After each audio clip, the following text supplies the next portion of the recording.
He's the combative host of HBO's Real Time. Familiar with controversy, and even when he's not walking into it, he creates it. In his newest project, the documentary Religious, he takes on that which is sacred to billions of people around the world. But to Bill Maher, nothing is sacred, not even religion. Should I assume that this is on a run? This is your only $2,000 suit?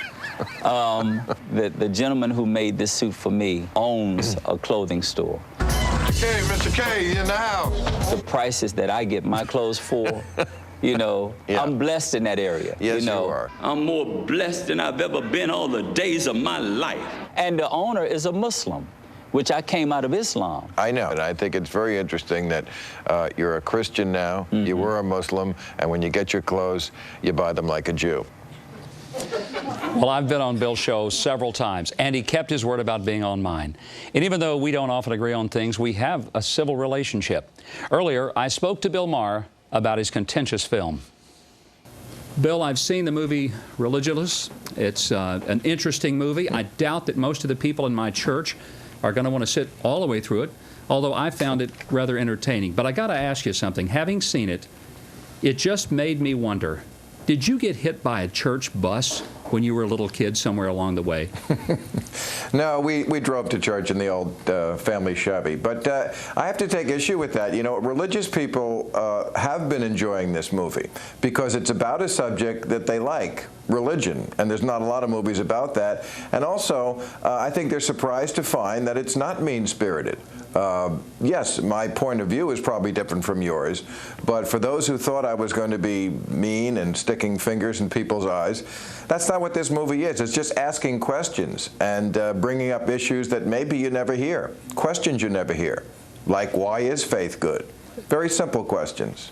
Bill, from the perspective, do you just come to the conclusion that all religion is essentially harmful, or do you see any value in those of us who have some level of faith and practice it fervently? Well, there's no denying that some good has come about from religion. I mean, there are soup kitchens and charities and missionaries and so forth. That's undeniable, and I don't try to deny it. What I would say is that it comes at a terrible price. Suicide bombings and religious wars and crusades and burning witches and having sex with children, and I could go on.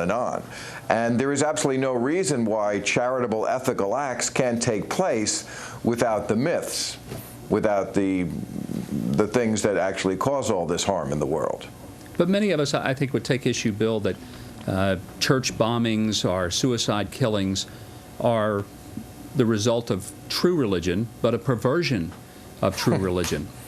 There are excesses in everything. There are excesses in sports. I mean, my gosh, we watched the Philadelphia Phillies fans the other night. I don't think anybody would say that that's just the way every sports fan behaves who starts rocking cars and burning things.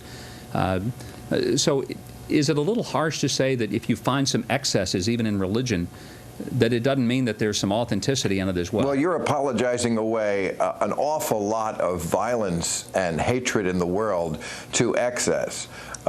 In religion. I mean, the truth is that most wars have been religious wars. Human beings are tribal by nature, and religions just make that situation much, much worse. I mean, why can't ultimately we find peace in Iraq? Why has that been so difficult? It's because two different Muslim sects who believe that a different follower of Muhammad was his successor in the 7th century were pulling each other out of each other's homes and drilling holes in their heads. I mean, it's insane. It's a form of insanity. I'm sorry, it just is. And are you thinking that all people who are religious are essentially, at some level, insane? I call it a neurological disorder, yes. I think a part of their mind has been walled off. The question I ask in this movie, and you know, this movie is not an atheistic screed. It's not saying, I know what the truth is and that there is no God. That's not what I'm saying, because I feel that would mirror the kind of certainty that I think is so wrong about religion. What I say is, I don't know. And you don't know either. You don't know what happens when you die, Mike, and I don't know either. And I'm very sure that you don't know, because I don't know. And you don't have powers that I don't possess. You know, what I don't know is how can I explain why people would do wonderful things, for example, feeding children, starting hospitals, schools, if they were just delusional. And Bill, I think that's what maybe I would take issue with is that many people are motivated by a deep faith. They found a sense of peace, a sense of joy that's inexplicable except through understanding it in the terms of faith. They've also found a sense of justice. Martin Luther King, I think, is a great example of a person who was motivated by his faith, as was Mother Teresa. Again, Mother Teresa, I don't know that I would want to call Martin Luther King or Mother Teresa delusional or having a neurological disorder. Well, Mother Teresa actually, we found out recently from her letters, had a massive crisis of faith and actually did doubt the whole thing. Thought the whole thing was a bunch of bunk.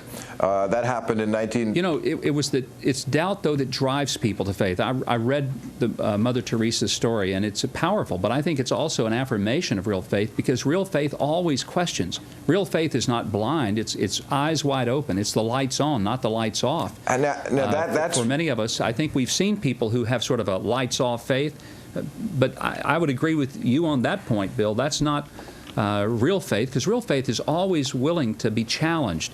I think one service your movie did, I got to tell you, it challenges people to stop and think, and that's healthy. I don't have any problem with that. That's not the religion I found when I was out making this movie, that people want to be challenged in their faith. What I found is that people who are of a faith believe it. You can't shake it. You can't question it. You especially can't question it. I'm very surprised to hear you say that. You mean you think it's up for grabs whether Jesus Christ really lived or was the Son of God or that God had us? Oh, no.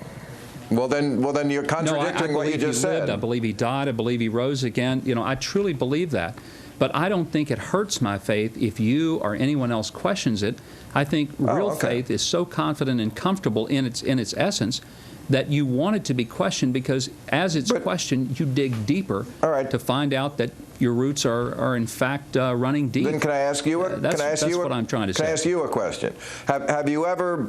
Absolutely. I'll even let you ask me anything you want, Bill, because you know what? I like you. I know a lot of people may not, but I've always thought you were a pretty decent guy. Mike, I wouldn't be doing your show if I didn't like you.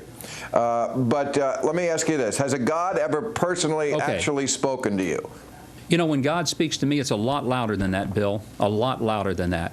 He speaks to me through the circumstances of life. When I see hurt and I see hunger and I see poverty, he speaks to me and he tells me that there's a need for those of us who really believe in him excuse me, to practice our faith toward those who hurt and are hungry. Why is there hurt and hunger and poverty in the world? If he's a loving God and he's all-powerful, why is there pain? Why is there suffering? Why are there children born with that awful cleft lip? You know, what did a child ever do? You know, there's an enormous level of pain, and that's because the world is broken. If God didn't love the world, then he wouldn't even care. Why did he make it broken? Those of us... Well, it's broken because God has to give us a choice whether to love him. You know, if you force yourself on somebody, that's the equivalent of rape, and it's not love if the relationship is not mutual. There's no such thing as having a God who loves us, who forces his way into our lives. And that's why, Bill, I think that for many of us, it's a simple matter that we have a broken world. We have to make the choice. But I wanted to ask you this question. When you speak of often letting people do what they want, Bill, I know you're a libertarian.